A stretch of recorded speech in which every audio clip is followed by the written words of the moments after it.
Los pies de William Thorndale, nombre ficticio, se deslizaban silenciosamente por el suelo de madera del sótano de su casa en Flagstaff, Arizona. El reloj de pared marcaba las 3:17 a.m. del 12 de agosto de 1981. La temperatura del desierto había bajado a 14 grados, pero en el sótano William sudaba. Sus manos, protegidas por guantes quirúrgicos amarillentos por el tiempo, ajustaban meticulosamente un collar de cuentas azules sobre una pequeña plataforma de madera. El collar se unía a otros 12 objetos: un reloj de pulsera con la correa desgastada, un broche de oro, unas gafas con montura roja, 3 anillos diferentes, un par de pendientes, un llavero con la inscripción Grand Canyon, 2 bufandas de diferentes estampados, un encendedor Zippo con las iniciales LT y un medallón religioso. Cada objeto había sido limpiado, pulido y colocado con precisión, como en un museo privado que jamás recibiría visitantes. La tenue luz de una única bombilla de 40 vatios se balanceaba suavemente, proyectando sombras cambiantes en la pared. La radio AM susurraba las noticias de la mañana. Son las 3:20 a.m. La temperatura en Flagstaff es de 14 grados. El presidente Reagan anunció hoy nuevos recortes a los programas sociales. William no escuchaba. Sus ojos, fijos en el pequeño altar, parecían contemplar algo mucho más allá de los objetos. Una sonrisa apenas perceptible se dibujó en sus labios delgados y pálidos. Se acabó. 13 objetos, 13 historias, 13 silencios. El noroeste de Arizona, a principios de la década de 1980, era una región de extremos. Paisajes impresionantes convivían con pequeños pueblos aislados, carreteras desiertas que se extendían kilómetros sin una sola señal de vida humana. El éxodo rural ya había comenzado, dejando atrás comunidades debilitadas, economías estancadas y una creciente sensación de abandono. En Flagstaff, sin embargo, la situación era algo diferente. La ciudad universitaria mantenía cierta vitalidad a pesar de la recesión económica que asolaba el país. La Ruta 66, aunque en declive desde la construcción de la Interestatal 40 en la década de 1970, atraía turistas y viajeros. El sonido de los motores era constante, día y noche. William Thorndale trabajaba en la biblioteca de la Universidad del Norte de Arizona desde 1976, tras completar su maestría en literatura inglesa. En 1981, a sus 34 años, era conocido como un empleado ejemplar, discreto y siempre dispuesto a ayudar, aunque rara vez socializaba fuera del trabajo. Vivía solo en una modesta casa heredada de su tía, a unos 20 minutos de la universidad. Conducía un Chevrolet Malibu azul oscuro de 1978, siempre impecablemente limpio a pesar del omnipresente polvo del desierto. Para sus compañeros de trabajo, William era simplemente un solitario más con una vida predecible y sin sobresaltos. Bill es un buen tipo, con mucha personalidad, ¿sabes? Siempre llega y se va puntual, nunca se pierde nada, conoce cada libro de esta biblioteca como la palma de su mano, dijo Sandra Miller, nombre ficticio, compañera de biblioteca de William, en una declaración posterior a la policía. Si le preguntabas por cualquier autor clásico, podía hablar horas, pero nunca hablaba de sí mismo. Creo que en 5 años trabajando juntos, nunca supe si tenía familia, novia o algo por el estilo. Entre marzo de 1979 y julio de 1981, 13 mujeres desaparecieron a lo largo de la Ruta 66 y carreteras adyacentes en el norte de Arizona. Las víctimas tenían entre 19 y 37 años. Inicialmente, la policía local trató los casos como desapariciones aisladas. En una región de tránsito con una población considerable, las desapariciones no eran infrecuentes. Algunas víctimas fueron clasificadas como posibles fugitivas, otras como probables víctimas de accidentes en las carreteras desiertas. El patrón permaneció oculto durante casi 2 años. La primera en desaparecer fue Laura Thompson, de 22 años, estudiante de geología que les había contado a sus amigos que se iba de viaje de fin de semana al Gran Cañón. Su coche, un Ford Pinto rojo de 1976, fue encontrado estacionado en un mirador a 32 kilómetros al oeste de Flagstaff, con las llaves puestas y su bolso en el asiento del copiloto. La policía inicialmente sospechó que había sufrido un accidente mientras caminaba por los senderos del desierto o que había decidido tomarse un descanso de la universidad. Laura nunca fue encontrada. Un collar de cuentas azules que siempre llevaba desapareció con ella. Melissa Reeves, de 27 años, camarera en un restaurante de carretera cerca de Williams, fue la segunda. En mayo de 1979, su coche se averió en la Ruta 66 mientras conducía a casa del trabajo. Un compañero que pasaba por allí media hora después vio el coche, pero no había rastro de Melissa. La única pista, las huellas de otro vehículo junto al suyo. Melissa llevaba un distintivo broche de oro, regalo de su abuela, que nunca se recuperó. La tercera víctima, en julio de 1979, fue Rebecca Harris, una turista de 31 años de Seattle. Se alojaba en un motel en Flagstaff y salió a dar un paseo matutino. Testigos la vieron hablando con el conductor de un coche azul oscuro en una gasolinera Texaco a las afueras de la ciudad. Nunca más se volvieron a ver sus gafas de montura roja. Las desapariciones continuaron a un ritmo constante, aproximadamente una cada 2 meses. En cada caso, se repetía un patrón similar. Mujeres solas, lugares aislados, pequeños objetos personales que desaparecían junto con las víctimas, un coche azul oscuro mencionado ocasionalmente por testigos, pero nunca con suficientes detalles para una identificación precisa. No se encontraron cadáveres, no se recogieron pruebas concluyentes.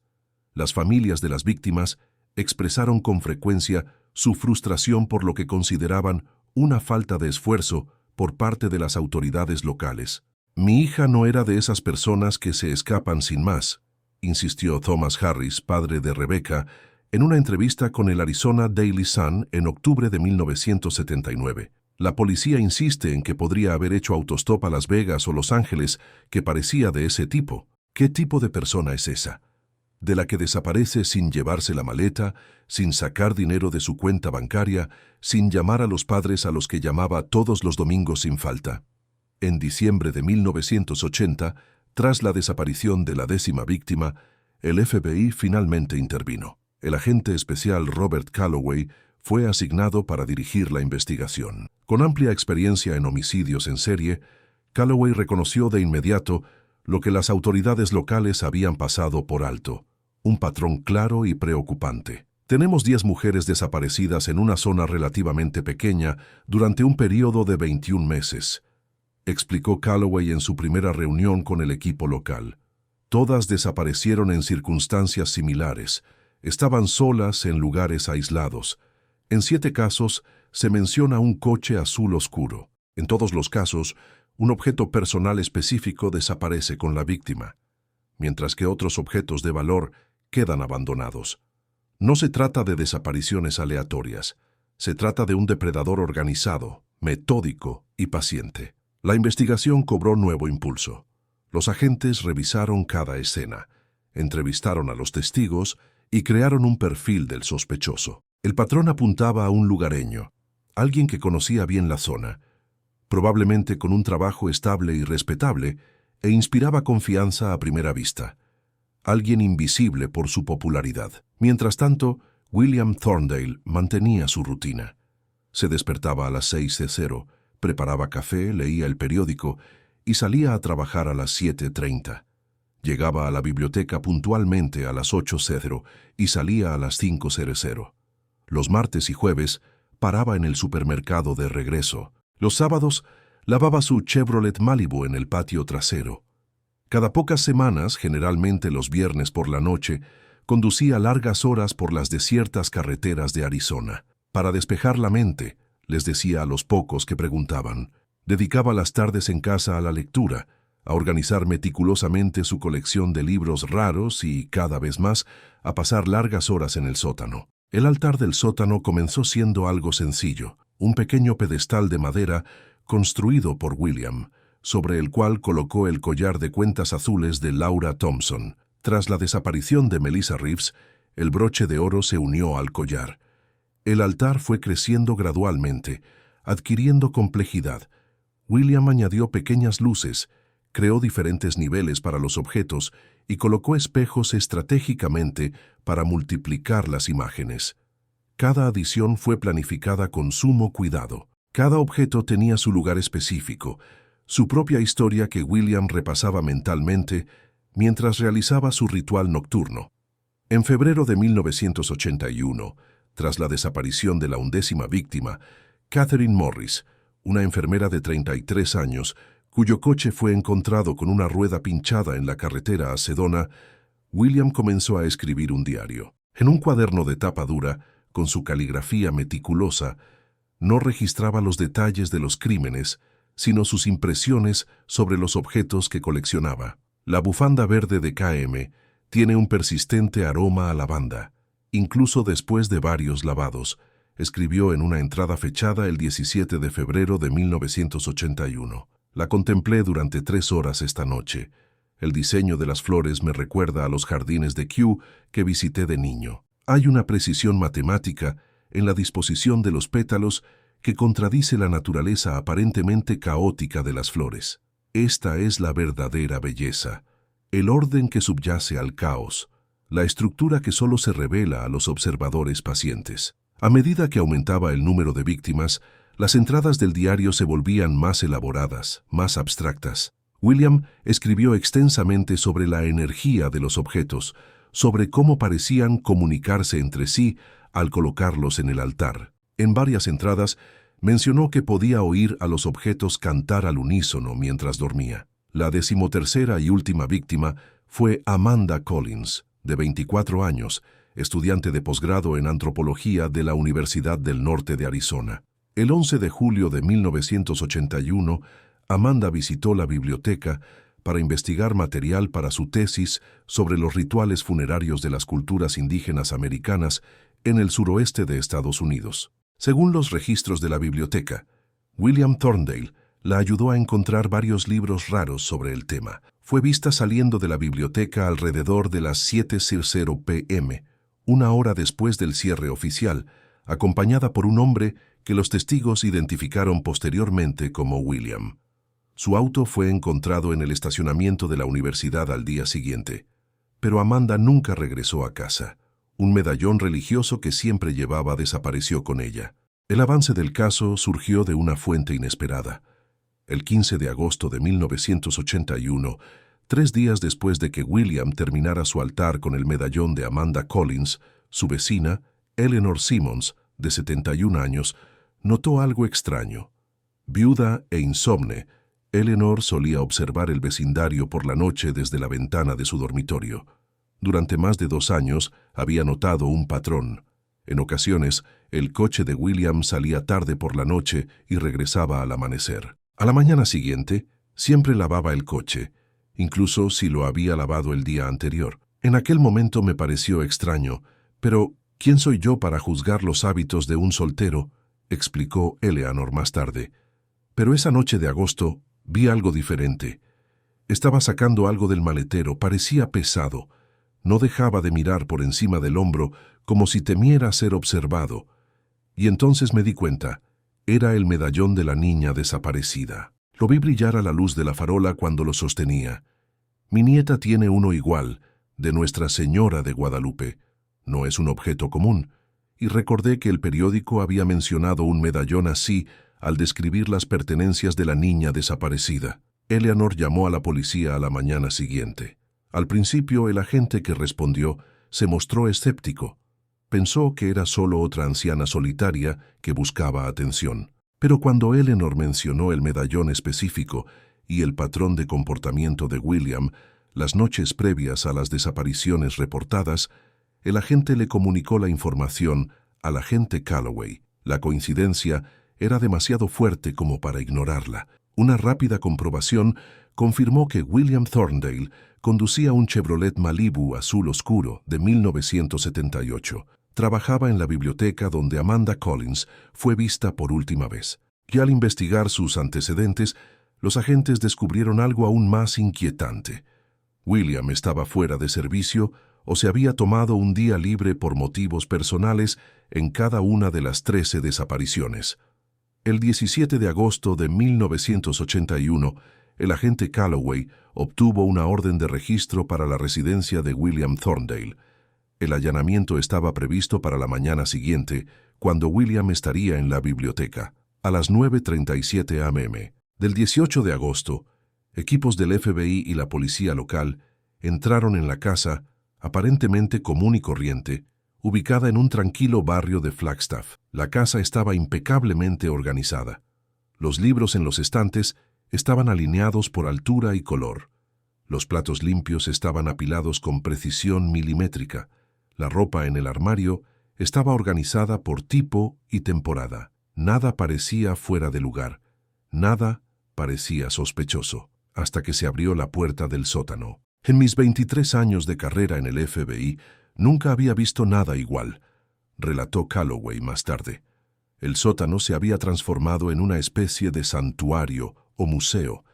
En el centro, un elaborado altar exhibía 13 objetos personales que reconocimos de inmediato por las descripciones de los casos. Alrededor, las paredes estaban cubiertas de fotos, recortes de periódico y mapas que detallaban la ubicación de las desapariciones. Había cuadernos meticulosamente llenos con notas sobre cada objeto, cada víctima.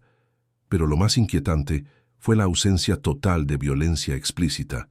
Era como si toda la operación fuera clínica, casi académica. William Thorndale fue arrestado en la biblioteca a las 11:22 am de ese mismo día. Según testigos, no mostró sorpresa ni resistencia. Cuando el agente Calloway le informó que lo arrestaban en relación con las desapariciones, William simplemente asintió y dijo: «Los objetos están a salvo. Eso es lo importante». Durante el traslado a la comisaría, William permaneció en silencio, salvo por una pregunta: «¿Tocaste el altar?». Cuando Calloway confirmó que sí, que el altar sería desmantelado y que los objetos serían conservados como prueba, William cerró los ojos y murmuró: «Entonces, el canto se detendrá. Ahora guardarán silencio». Interrogatorios posteriores revelaron a un hombre de intelecto excepcional y lógica desquiciada. William habló elocuentemente sobre literatura, historia y filosofía, pero se negó a abordar directamente las desapariciones. En cambio, elaboró extensas teorías sobre objetos de poder y depósitos de energía. Explicó que el altar era una máquina de captura diseñada para preservar la esencia de las personas a través de sus pertenencias personales. Un objeto de uso diario absorbe la energía vital de una persona, explicó William durante uno de los interrogatorios. La ciencia aún no lo comprende del todo, pero culturas antiguas de todo el mundo reconocieron esta verdad. Los egipcios, los mayas, las tribus nativas americanas, todos comprendían el poder de los objetos personales. Lo que hice fue crear un sistema para amplificar ese poder, para preservarlo indefinidamente. Ustedes lo llaman crimen, yo lo llamo trascendencia. Los registros en la casa de William continuaron durante días. En el sótano, más allá del altar, los investigadores encontraron un espacio preparado para un 14º objeto. Un pequeño pedestal vacío, con una etiqueta: CL, enfermera, St. Joseph, turno de noche. Christine Larson, de 29 años, enfermera del hospital St. Joseph, trabajaba en el turno de noche y vivía sola. Cuando los agentes fueron a revisarla, estaba a salvo, completamente ajena a que la habían seleccionado como la siguiente víctima. Alrededor de su cuello llevaba un pequeño camafeo victoriano que había heredado de su bisabuela, el objeto que se habría unido a la colección de William. Tenía un sistema, explicó el Dr. Lawrence Bennett, psiquiatra forense que evaluó a William para el juicio. Elegía a sus víctimas con semanas o meses de antelación, las observaba, estudiaba sus rutinas e identificaba el objeto que consideraba único, personal, cargado de energía. El objeto era el objetivo, no la persona. En su mente, la persona era simplemente el portador temporal del objeto que necesitaba ser liberado para alcanzar su máximo potencial en el altar. A pesar de una exhaustiva búsqueda por parte de las autoridades, los cuerpos de las 13 víctimas nunca fueron encontrados. Durante los interrogatorios, William se negó sistemáticamente a revelar qué había hecho con los cuerpos, cambiando de tema cada vez que se planteaba la pregunta o respondiendo con citas de desconocidos poetas románticos ingleses. Sin embargo, la evidencia encontrada en la casa de William fue abrumadora. Además de los objetos en el altar, los investigadores encontraron fotografías de las víctimas tomadas sin su conocimiento, mapas que detallaban dónde se había abordado a cada una y el meticuloso diario que documentaba no solo los objetos, sino que ocasionalmente incluía vagas descripciones de lo que William llamó el momento de la liberación, presumiblemente el momento de los asesinatos. En una entrada particularmente perturbadora, fechada el 3 de noviembre de 1980, tras la desaparición de la 10ª víctima, escribió: «El momento de liberación se intensifica cada vez más. Hoy pude ver claramente cómo la energía abandonaba el cuerpo y se concentraba en el objeto. Era como observar una migración de luz, un río dorado fluyendo de un recipiente a otro. El recipiente humano, una vez vacío, pierde toda importancia. Ahora es solo materia, sin propósito. El verdadero propósito se ha transferido, preservado, elevado». El juicio de William Thorndale comenzó en marzo de 1982. La fiscalía, encabezada por Michael Donovan, presentó pruebas recopiladas meticulosamente: los objetos del altar, el diario, los mapas, las fotografías y los testimonios de personas que habían visto a William con varias de sus víctimas. La defensa, a su vez, intentó la estrategia de la locura, argumentando que William padecía una rara forma de esquizofrenia que le hacía creer sinceramente que estaba salvando la esencia de las víctimas, no causándoles daño. El juicio duró 6 semanas y captó la atención nacional. Periodistas de todo el país se congregaron en Flagstaff, fascinados por el contraste entre el metódico y educado bibliotecario y los horrores que había perpetrado. Los psiquiatras debatían en periódicos y programas de televisión sobre la naturaleza de la mente de William. ¿Era un psicópata calculador que se valía de una elaborada mitología como excusa o realmente creía en su extraña misión? Durante todo el proceso, William se mantuvo tranquilo, casi desinteresado.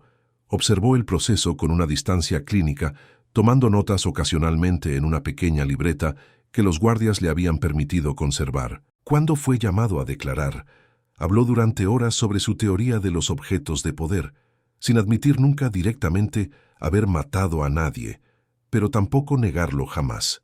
Para él, el asunto parecía irrelevante. «Lo que llamas muerte es simplemente una transición», dijo en un momento de su testimonio. «La energía no se crea ni se destruye, solo se transforma. Yo facilité una transformación, una preservación. Los objetos en el altar contienen más vida, más esencia, más verdad que los cuerpos. Si pudieras escuchar el canto del altar cuando todos los objetos están en armonía, lo entenderías». El 27 de abril de 1982, tras solo 7 horas de deliberación, el jurado emitió un veredicto: culpable de todos los cargos.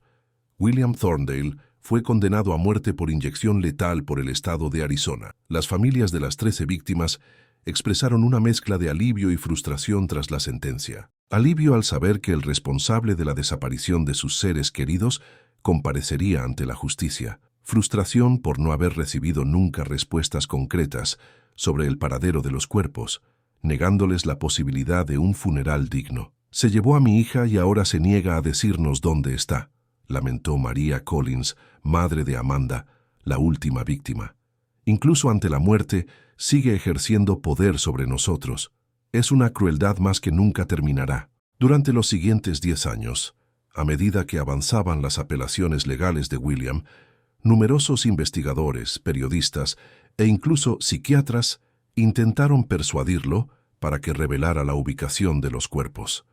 Todos fracasaron. William guardó silencio sobre este aspecto en particular mientras continuaba ampliando sus teorías sobre los objetos y la energía, escribiendo extensamente desde su celda. En 1992, el psicólogo criminal Dr. Martin Reeves publicó un estudio de caso sobre William titulado «El coleccionista de esencias, fetichismo de objetos y asesinato ritual». En el libro, Reeves sugirió que la fijación de William con los objetos personales podría tener su origen en un trauma infantil relacionado con la muerte de su madre, cuando tenía tan solo 7 años. Según los registros que Reeves descubrió, el joven William había acumulado obsesivamente varios objetos personales de su madre, insistiendo en que ella todavía estaba presente en ellos. El caso Thorndale representa una rara intersección entre el asesinato en serie y el pensamiento mágico ritualizado, escribió Reeves. A diferencia de la mayoría de los asesinos en serie, motivados por el control sexual, la ira o el sadismo, Thorndale parece haber desarrollado un sistema de creencias complejo y coherente en el que el asesinato era simplemente un medio para un fin trascendental. Para él, los objetos de las víctimas no eran trofeos en el sentido tradicional, sino receptáculos sagrados de una energía vital que creía preservar. En junio de 1994, tras agotar todas las apelaciones, finalmente se fijó la fecha de ejecución de William Thorndale, el 7 de septiembre de 1994. En las semanas previas a su ejecución, William recibió numerosas visitas, periodistas que buscaban una última entrevista, clérigos que ofrecían consuelo espiritual, el agente Calloway en un último intento por descubrir la ubicación de los cuerpos. A todos ellos, William les ofreció largas discusiones filosóficas, pero ninguna respuesta concreta. En su última semana, solicitó permiso para escribir cartas a las familias de las víctimas. La solicitud fue concedida con la condición de que las cartas fueran revisadas antes de enviarlas. Sorprendentemente, las 13 cartas no contenían provocaciones ni justificaciones, sino descripciones detalladas de los objetos que había recogido de cada víctima, la energía que percibía en ellos y cómo habían cantado en el altar. No se mencionaban los asesinatos ni los cuerpos. Para William, este parecía ser el aspecto más importante que quería comunicar. En la mañana del 7 de septiembre de 1994, William Thorndale comió por última vez una taza de té Earl Grey y un rollo de canela. Rechazó la visita final de un capellán, prefiriendo pasar sus últimas horas escribiendo en su diario. Su última anotación, publicada posteriormente por las autoridades, decía: «El círculo se cierra. 13 objetos liberados, 13 esencias preservadas. Incluso con el altar desmantelado, incluso con los objetos separados, la conexión persiste. Puedo escuchar el canto incluso ahora, superando muros y distancias. La muerte no es un final, solo una transición. La energía no se crea ni se destruye. Las esencias que he liberado continuarán su canto mucho después de mi partida. Este es el verdadero legado. No es carne temporal, sino energía eterna». William Thorndale fue declarado muerto a las 12:07 p.m. del 7 de septiembre de 1994 en la prisión estatal de Florence, Arizona. Según testigos, mantuvo los ojos abiertos hasta el final, con una leve sonrisa en los labios. El mismo día de su ejecución, llegó un paquete a la oficina del agente Calloway, enviado por William una semana antes. Dentro había un mapa dibujado a mano y una simple nota, para silenciar por fin las preguntas, pero no los cantos. El mapa condujo a las autoridades a una zona remota del desierto pintado, a unos 160 kilómetros al este de Flagstaff. Allí, tras días de meticulosa excavación, los investigadores encontraron los restos de las 13 víctimas enterrados en una formación circular. Justo en el centro del círculo, a mayor profundidad, se encontraba una pequeña caja metálica que contenía 13 fragmentos: un trozo de cuentas azules, una astilla de un broche de oro, un trozo de monturas rojas de gafas, etc. Una pequeña porción de cada objeto del altar había sido enterrada con los cuerpos, como si William intentara mantener algún tipo de conexión entre los objetos de su altar y sus antiguos dueños. Incluso al final, estaba jugando a un juego que solo él entendía, comentó Calloway años después en una entrevista para un documental sobre el caso. El altar para preservar las esencias, los fragmentos enterrados con los cuerpos, todo formaba parte de un extraño ritual que solo tenía sentido en su mente. Los restos finalmente fueron devueltos a las familias, quienes pudieron celebrar los funerales que se les habían negado durante tantos años. En un gesto simbólico, el juez que presidía el caso ordenó que los objetos del altar, conservados como prueba durante todo este tiempo, también fueran devueltos para ser enterrados o almacenados según el deseo de las familias.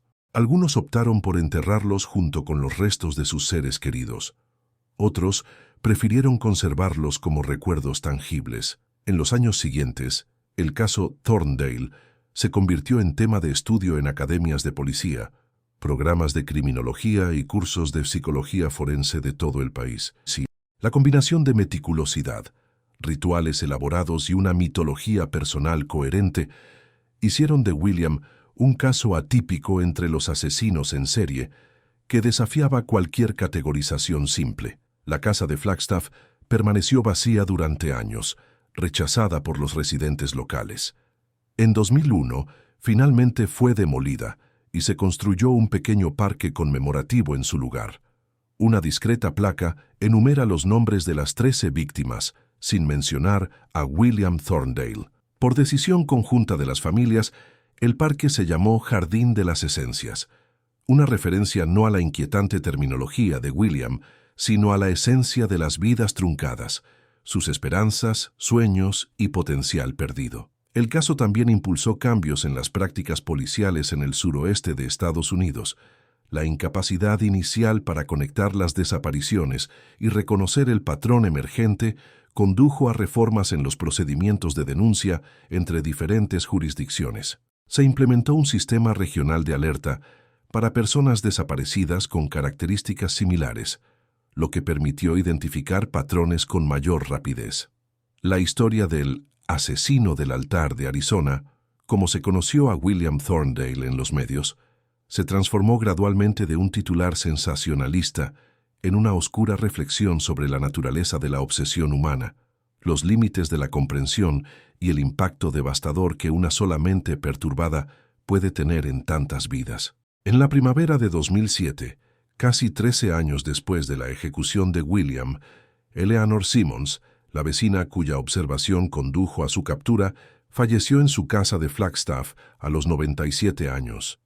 Entre sus pertenencias, sus nietos encontraron un diario en el que había registrado meticulosamente sus años de insomnio. Una anotación de 1981 reveló algo que nunca había compartido con las autoridades. Semanas antes de ver a William con el relicario, lo había visto hablando con Amanda Collins en la acera frente a la biblioteca. Vi cómo le sonreía, segura, despreocupada, escribió Eleanor. Casi grité por la ventana para advertirle, pero pensé, ¿qué le diría? Que no confío en él por su mirada vacía, que lo considero raro por lavar el coche en plena noche. Sería ridículo. La revelación póstuma de Eleanor ilustró el dilema que a menudo afecta a depredadores como William, la invisibilidad que otorga la aparente normalidad, el beneficio de la duda que se extiende incluso cuando los instintos advierten del peligro. En el 20º aniversario de la ejecución de William en 2014, el doctor Martin Reeves publicó un segundo estudio, esta vez centrado no solo en William, sino también en el impacto duradero de sus crímenes en las familias de las víctimas, la comunidad de Flagstaff y el campo de la psicología criminal, titulado Ecos del altar, el legado de William Thorndale. El libro examinó cómo los sobrevivientes habían procesado el trauma a lo largo de las décadas. Muchos expresaron que la naturaleza peculiar de los crímenes, la obsesión de William por los objetos, en lugar de por las propias víctimas, había hecho que su duelo fuera aún más complejo. Es como si mi hija hubiera quedado reducida a un simple accesorio, dijo Thomas Harris, padre de Rebecca, en una entrevista para el libro.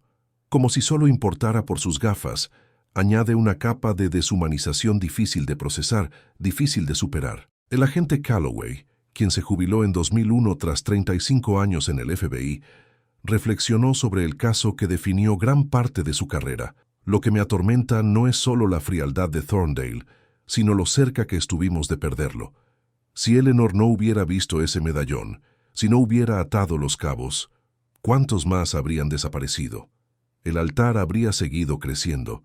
Es un recordatorio de cómo el mal puede operar a plena vista, oculto tras una fachada de normalidad. En 2018, durante las renovaciones del edificio de la Biblioteca de la Universidad del Norte de Arizona, se descubrió una cavidad sellada en la pared de un sótano, en un área que había sido la oficina de William Thorndale en la década de 1970 y principios de la de 1980. Dentro, una pequeña caja metálica contenía fragmentos de pertenencias personales, no de víctimas conocidas, sino posiblemente de otras. Una etiqueta amarillenta contenía 3 juegos de iniciales y fechas, todas anteriores a la primera desaparición oficial de William.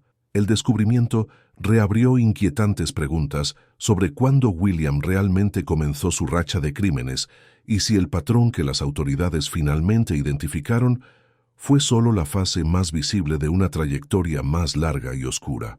Los investigadores revisaron casos sin resolver de desapariciones en la región durante la década de 1970, buscando conexiones que de otro modo podrían haber pasado desapercibidas. Algunos casos no se vincularon de manera concluyente con William, pero a falta de pruebas definitivas, permanecieron oficialmente sin resolver. Quizás el legado más perdurable del caso sea la forma en que transformó la comprensión de la comunidad de Flagstaff sobre su propia historia e identidad. La ciudad universitaria, que alguna vez se consideró inmune a la violencia asociada a las grandes áreas urbanas, se vio obligada a afrontar la realidad de que el mal puede existir en los lugares más inesperados, tras los rostros más comunes. Después de Thorndale, se perdió la inocencia en Flagstaff, observó la historiadora local Rebecca Martínez en una conferencia universitaria de 2019. La imagen del vecino confiable, del empleado dedicado, del hombre discreto y educado se vio temporalmente envenenada. El pueblo tuvo que aprender a confiar de nuevo. Hoy, casi 3 décadas después de la ejecución de William Thorndale, su caso se cita con frecuencia en debates sobre la naturaleza del mal, la psicología de la obsesión ritualizada y los desafíos de la detección temprana de depredadores que se esconden tras fachadas de normalidad. Los estudiantes de psicología forense aún debaten sus motivaciones, intentando comprender la lógica retorcida que transformó los objetos en recipientes sagrados y a las personas en meros portadores temporales de estas reliquias. El altar, esa meticulosa construcción que una vez se alzaba en el sótano de una casa común en una calle tranquila, ya no existe físicamente. Los objetos fueron devueltos a sus familias, la casa fue demolida y el propio William quedó reducido a cenizas que nadie reclamó. Pero la imagen del altar persiste en la memoria colectiva, un símbolo del potencial humano para crear sistemas de significado que cuando son mal utilizados por mentes perturbadas pueden justificar los actos más horrendos. En uno de los últimos párrafos de su segundo libro sobre el caso, el Dr. Reeves escribió: «El altar de William Thorndale nos confronta con una paradoja inquietante. Era simultáneamente una expresión de caos moral extremo y de orden estético extremo. En su mente, creaba belleza mediante la destrucción, preservando la vida mediante la muerte. Esta capacidad humana de construir narrativas que invierten valores fundamentales, transformando lo horrible en sagrado, sigue siendo quizás el aspecto más inquietante del caso, no porque sea poco común, sino porque existe en formas más pequeñas y menos letales en todos nosotros. El silencio final de los objetos en el altar, esa canción que solo William podía oír, encontró su contrapunto en el silencio que había rodeado durante tanto tiempo a sus víctimas. Poco a poco, este silencio fue roto por las voces de familiares, investigadores, académicos y ciudadanos comunes, todos intentando extraer algún significado, alguna lección, algún cierre de la tragedia. Tal vez el legado más importante del caso es el recordatorio de que detrás de cada titular sensacionalista sobre asesinos en serie, detrás de cada estudio clínico, detrás de cada teoría psicológica, hay vidas humanas truncadas, no solo las de las víctimas, sino las de todos aquellos que las amaron y que continúan soportando el peso de su ausencia. Las 13 mujeres que se cruzaron en el camino de William Thorndale entre 1979 y 1981 son recordadas no principalmente por los objetos que les robó, sino por las vidas que vivieron, los sueños que albergaron y los vínculos que forjaron. Laura Thompson no era solo un collar de cuentas azules, sino una estudiante de geología enamorada del Gran Cañón. Rebecca Harris no era solo unas gafas de montura roja, sino una viajera curiosa que exploraba el suroeste estadounidense. Amanda Collins no era solo una medalla religiosa, sino una antropóloga en ciernes, fascinada por los rituales funerarios de las culturas indígenas. A medida que pasa el tiempo y los recuerdos del asesino del altar de Arizona se desvanecen gradualmente, es esta humanidad, la de las víctimas y los sobrevivientes, la que merece ser preservada, mucho más que cualquier objeto en un altar perturbador construido en las sombras por una mente que confundió la destrucción con la trascendencia. Al final, tras todos los análisis psicológicos, todos los estudios forenses y todas las teorías criminológicas, queda una simple y dolorosa verdad. 13 mujeres que recorrieron las carreteras de Arizona en las décadas de 1970 y 1980 nunca regresaron a casa. 13 familias vieron sus vidas alteradas para siempre. 13 futuros posibles fueron borrados. Y en el silencio que sigue a esta constatación, quizás se encuentre la única respuesta verdadera al misterio de William Thorndale, no en los objetos que coleccionó con tanta reverencia, sino en las vidas que extinguió con tanta frialdad, no en el rincón imaginario de su macabro altar, sino en el silencio real que deja la ausencia de voces que deberían haber seguido hablando, riendo, soñando.